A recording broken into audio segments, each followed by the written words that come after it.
One lobster for the table and one that's gone back. They are a stunning blue, aren't they? I do love lobsters. Cracking looking animals. Hello and welcome back to the FishLocker kitchen. So myself and my little chef have another lobster to cook, don't we? Yes.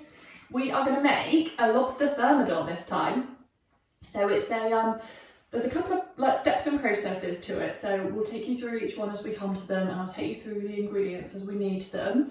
But the first thing we need to do is get this little lady chilled out because she's still pretty sprightly, and we're going to start by boiling her. So we want to make sure she's unaware of it. What we're going to do is put her in the freezer for about 15 to 20 minutes. What this does is put them into like a comatose state. So when we add her to the boiling water, it's like the most humane way of preparing her for it. So we've got her in the drawer ready. We're going to put her in now and then we'll get everything started. Alright. We've got the lobster in the freezer. While she is chilling, we're bringing a pan of salty water to the boil. If you can't get clean seawater, just normal salted water is fine. When you're cooking seafood, they say that the water should be as salty as the sea it comes from. Is that right? Yes. So we've given it a good salt. It's coming right up to the boil now. Let me just show you. So we all know what John would say. When it's a proper rolling boil, that it's ready.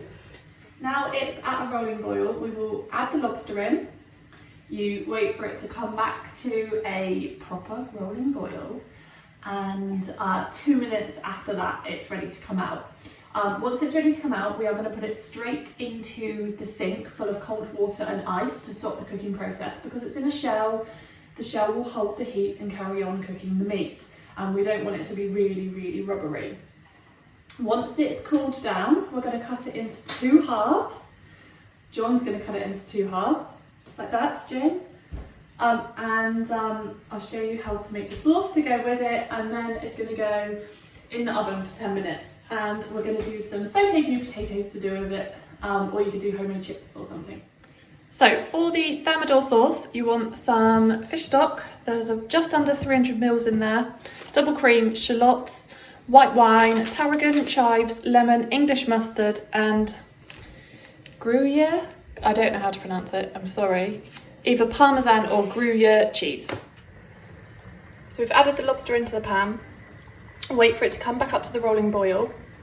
Once it gets back to the rolling boil, 2 minutes after that, it's ready to come out. I'm just blanching off some new potatoes to saute to serve with it. When the lobster is in the sink chilling, we will get the sauce made.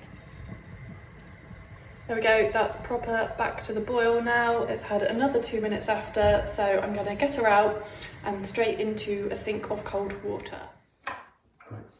The claws just pop off. Like that. Just twist them and they're out. And to cut it, I'm just going to cut it right down the central line with a hard knife.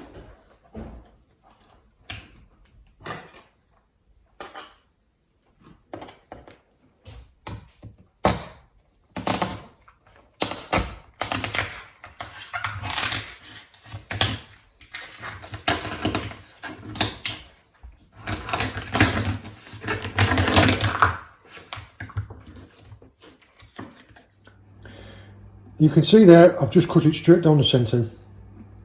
Inside of here, there is a little intestine line that you can pick out, just along that line there, or that line there.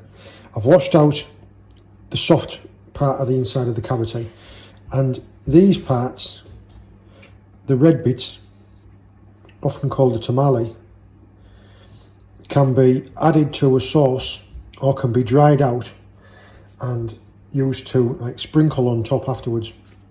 But all I'm doing is I'm just cleaning out any of the gunk that's left inside of the body. Okay, so the lobster is all cooked and ready to go. We have picked the meat out of it. So The shells you keep whole, keep them to the side, pop them on a baking tray ready. So what we're going to do is make the sauce, cut up the claw meat and the tail meat, put it into the sauce, then it all goes in the shells and then the cheese goes on top. If you want to see how to pick the meat out of a lobster, then we have got another video that shows that. But here is the meat, and this is the tamale. So I'm gonna crumble that up and add that into the sauce because it's a really rich flavour. So see, we've got the claws and the tail meat. Okay, so we're gonna start by just finely chopping some shallots. Yep. She said shallot, that's it. Like Sherlock Gnomes. Like Sherlock Gnomes? Yes. Shallot. Ends in a t. Sherlock Gnomes. Right. James, can you get the cheese grater out ready, please? And then we're gonna chop up some chives. Thank you, sweetheart. Just put it down on the worktop for me a minute so I can just use the board. Is this the worktop? That's the worktop. It's not, there's no worktop. There's no worktop. And a little bit of tarragon. Tarragon. Tarragon. Tarragon. No. You don't need to go crazy with the amount of herbs and seasoning that you're adding in, because we still don't want to completely dull down the taste of the lobster, because why would you want to? Can you smell that, James? I can't. It smells already. Right, so we're just gonna heat the pan up. Gonna add in some seasoning. So we have some sea salt, and some black pepper. Just heat up some oil. Oil. Right, first up, add in the shallot. Shallot.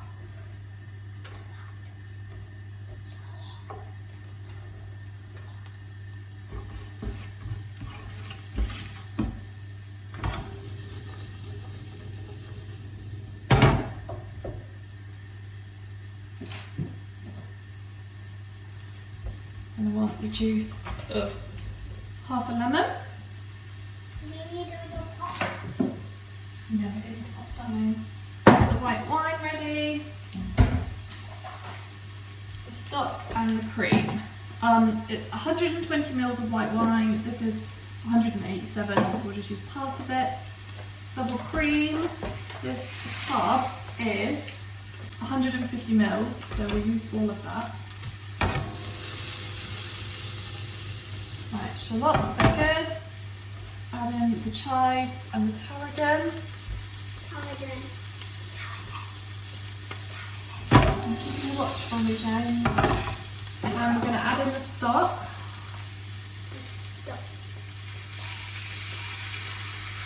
Right, I've put in about 200 mils.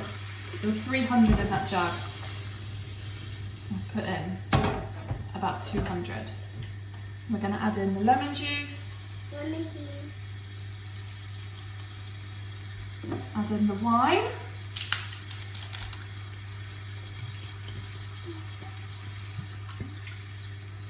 Go.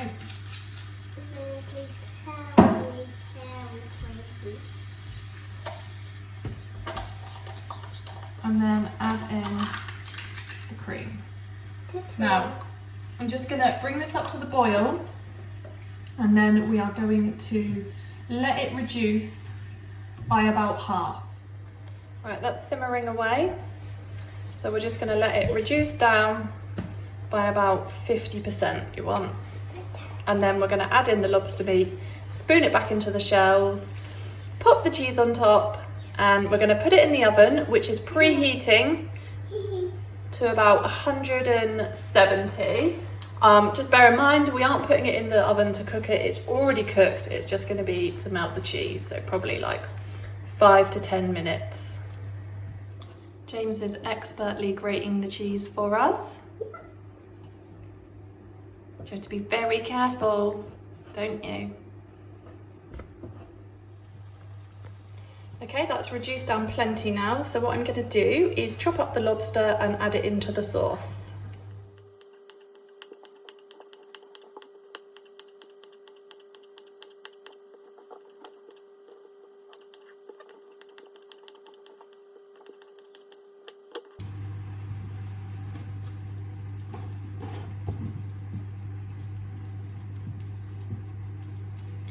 Then I'm just going to take the tamale and sprinkle that in. There's the lobster and tamale in the pan, so I'm just going to bring it back to the boil, and then we're just going to spoon it into the shells.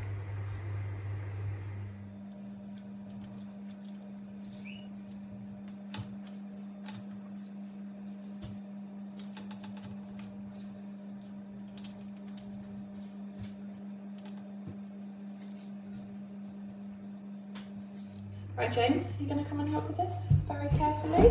What you need to do, just sprinkle it on the top, like this. Yes, Max. That's it, sprinkle it over that one. So it's we want it all on the... That's it. Now we're just going to pop them in the oven, probably, like I said, for 5 to 10 minutes, just so this cheese can melt and just kind of golden up a bit. No, you keep hold of that one, James, that's okay. Okay, so it's done. I'm sure eagle-eyed viewers will realise I forgot to put the English mustard in the sauce, but I think we can live without it. So just when you add in the wine and cream, just add in a teaspoon of English mustard as well. Here we go.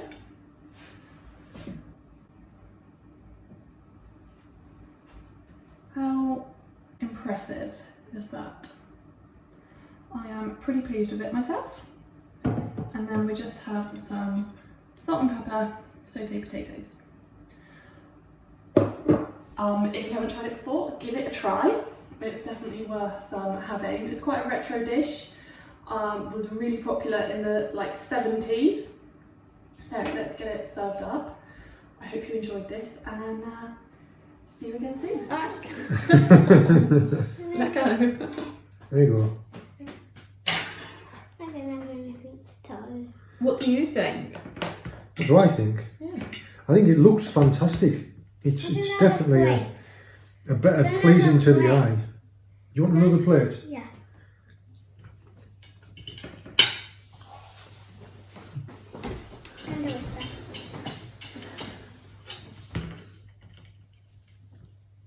Now, I aren't a massive fan of cheese, of strong tasting cheese.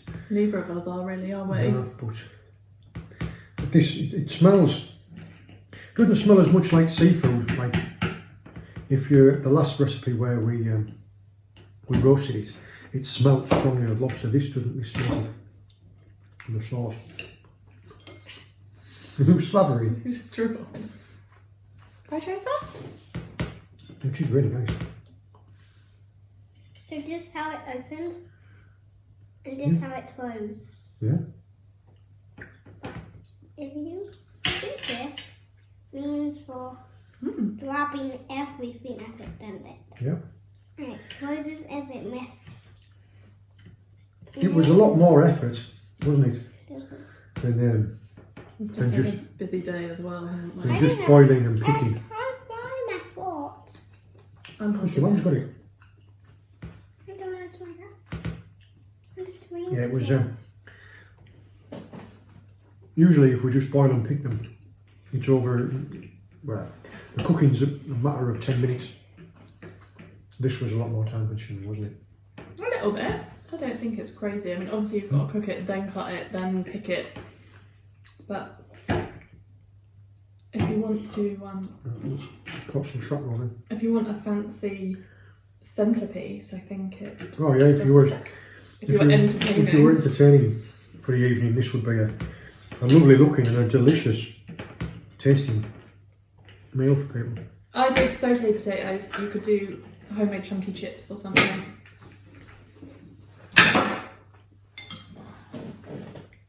You having fun with them legs? Do you want to try some of this? No. Okay. And this one is the grab the weight. They can open like this, and then the holder wings. And it grabs holder wings, and then it gets it all the way to here. It does. When it let go, then it closes it then. Well, we hope you liked it. If there's another lobster or crab recipe that we haven't done yet that you think we should try, then let us know. We will generally try anything once. So, yeah, we hope this looked as good on film as it does in real life. And what do we say now? Bye from the FishLocker Bye from the FishLocker kitchen. It's an open and it's one. James has chips. And it's one. The sauce that's left inside, I've just got some white buttered bread. This just opens, then once, then this one makes a bang. Just got some buttered bread and it's absolutely delicious. Do you think, because I did have to admit to everyone that I forgot to put the English mustard in, but I don't think it would have made a huge difference, do you? I don't imagine it would have tasted any nicer with mustard in. Holding of stuff like this.